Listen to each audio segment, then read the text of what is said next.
પણ હું જે બોલું ને એ તો એક વાણી છે. આપણે જીભથી બોલીએ ને એ વેખરી વાણી.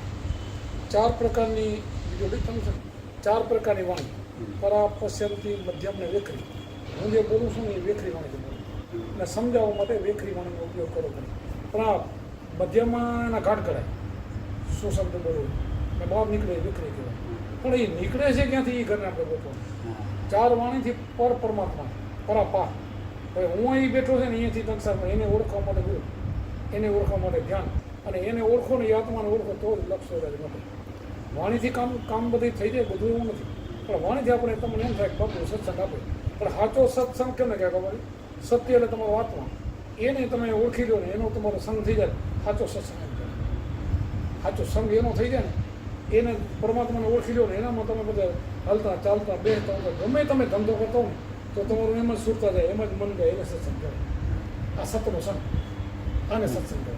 પણ ઠીક છે, આ વાણી વિલાસ કરીએ તો તમને એમ થાય કે આ બાબુ કાંઈ બોલે છે એ આપણે હવે સમજવું છે. સમજવાની કોશિશ કરવી હોય કે આ સમજાવો તો સમજવા માટે ગુરુને ચાલે, એના માટે ધ્યાન જ ખપે. આ વાણીથી તો કાંઈ ઓળખાયું નથી. એટલા માટે આ દેવોને દુર્લભ આપણને મનુષ્ય અવતાર મળ્યો છે. એવા સારા ગુરુ મળી જાય તો આપણે મુક્તિ થઈ જાય, મોક્ષ થઈ જાય. મુક્તિ નથી મળીને ત્યાં સુધી બધું નકામ. મુક્તિ નથી મળી.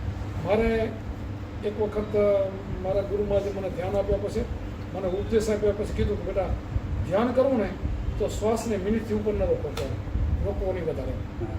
શ્વાસનું સન્માન કરી તો વધારે રોકવો પડે, વધારે નહીં રોકવો. હવે ગુરુ મળ્યા પછી આપણને ખબર પડે શ્વાસની કિંમત કેટલી. 3 લોકનો મૂલ્ય છે. એટલે આપણે અત્યારે શ્વાસ લઈને તો આપણે અધૂરો શ્વાસ લઈએ, તમે હું. અને અહીંયા જ અંદાજ કરજો, તમે બહારથી હવા ખેંચશો ને એટલે નાભીથી એક શબ્દ ઉપડે, અહીંયા હૃદય સુધી આવે, અહીંયાથી પાછો નીચો જાય, એને અધૂરો કહેવાય. કેટલો અધૂરો? પૂરો શ્વાસ નહીં. એટલે સંતો આપણને પૂરો શ્વાસ લેતા શીખવાડે. અત્યારે તમે એનો અધૂરા શ્વાસ લે. અધૂરા શ્વાસ કેટલા?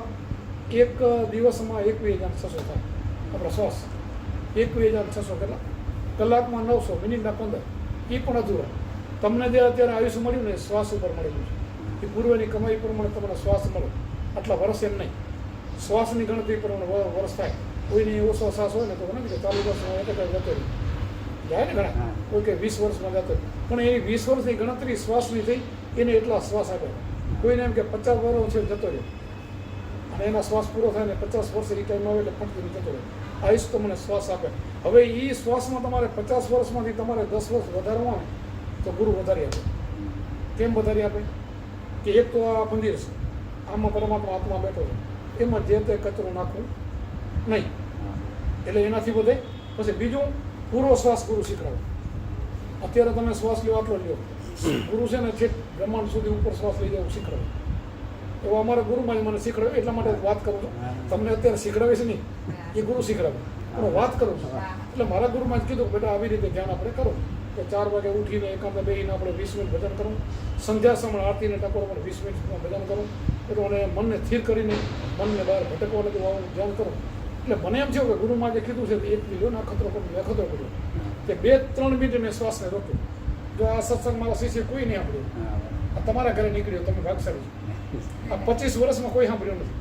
તો મેં એક દિવસ એવો અખતરો કર્યો હતો, શ્વાસને રોક્યો. હવે રોક્યો નહીં એટલે મારા આજુબાજુ કોઈ નહોતો, એકાંતમાં હતો. અને ઉપર જતો રહ્યો મને બીજું કાંઈ ખબર નહોતું. નીચેની કોઈને ભાન નથી, દુનિયાની કોઈ ભાન નથી. ઉપરમાં જતો રહ્યો, સ્વરૂપમાં જતો રહ્યો. અત્યારે કેમ સ્વરૂપ તમે બતાવ્યું આવું હતું. ત્યાં જતો રહ્યો. તો ત્યાં ગયા તો દેવોએ બધી મારી ખુશામત કરી. આ જીવ ન જે જતો રહ્યો એની વાત કરવા, ખોરિયાને નહીં. આ ખોરિયા હું ત્યાં નહોતો ગયો. ખોરી તો અહીંયા ત્યાં બેઠું હતું, ત્યાં જ બેઠું હતું ભૂટક્યા. એટલે ઉપર જતો રહ્યો એટલે મને સ્વરૂપમાં ગયો તો મને ભાસ થયો. તો બધા દેવો મને ખુશામત કરી, બધું આવું બધું કર્યું ને એવા બધા. આ ઇન્દ્રના ઘરે તો શું હોય, તો ત્યાં બધું જ હતું. આ ઇન્દ્ર એનો રાજા. તો મેં કીધું અહીં ત્યાં જઈને બધાને કીધું ભગવાન ક્યાં? તો અહીંયા ભગવાન ન હોય. તો અહીંયા તો અમારો રાજા ઇન્દ્ર છે, ભગવાન નથી. થાય ના ભગવાન નથી. આ બધું જ આવું બધું તમે શોખ ભગવાન નથી. ભગવાન નથી તો ભગવાન ક્યાં છે? તો ભગવાન તો ત્યાં હશે કે તમે જ્યાં હતા ત્યાં. બોલો આવું મને થયું.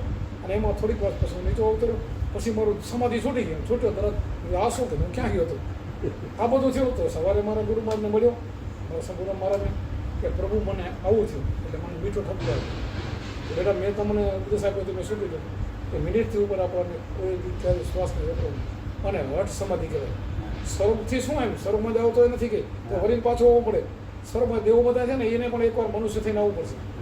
શું મનુષ્ય છે એ ભગવાને કહે કે હે મારા નાથ તું મને અવતાર મનુષ્યને આપું પછી ભજન કરીને છૂટું તો આપણને દેવોને દુર્લભ એવો અવતાર મળ્યો ને એટલે ભ્રમણો મળે છે ભાગવત સપ્તાહમાં જાઓ ને તો મનુષ્ય અવતાર દેવોને દુર્લભ દેવોથી પણ આગળ એવું મળ્યું છે આપણે તો એના માટે ભજન કરીને પરમાત્મા મેળવી દેવું દેવો પણ ઈચ્છા કરે તો આપણે તો મળી ગયા છે એટલા માટે આ શ્વાસને પૂરો રોકવાથી તમારા શ્વાસ પૂરા રોકાય મારો પૂરો લે તમારો અધૂરો લે મારો એક શ્વાસ થાય તો તમારે 3 તાર થઈ જાય તો 50 વર્ષની અંદર કેટલો બચાવ થઈ જાય આયુષ વધે કે ન વધે આ જોગીઓ જંગલમાં છે ને માણસો કહે ને કે જોગીઓ 150 200 વર્ષ અત્યારે સાચું છે શું કામ છે આયુષ તો એને કોઈને 50નું કોઈને 60નું કોઈને 100નું મળેલું છે પણ શ્વાસ રોકીને 250 જીવી શકે તો આપણે વધારે જીવીએ તો આનંદ આવે કે ના આવે એમાં ભજન કરીને જો જીવીએ તો કેટલો આનંદ આવે ખાલી શ્વાસો ફેલ થાય એના કરતાં ભજન કરીને જો જીવીએ તો કેટલો આનંદ આવે એક તો આપણું આયુષ વધે અને પછી આનંદ મળે આપણે અને પછી આપણો એનો ઉદ્ધાર થઈ જાય મોક્ષ મળે મોક્ષ એટલે સ્વર્ગથી મળવું પડશે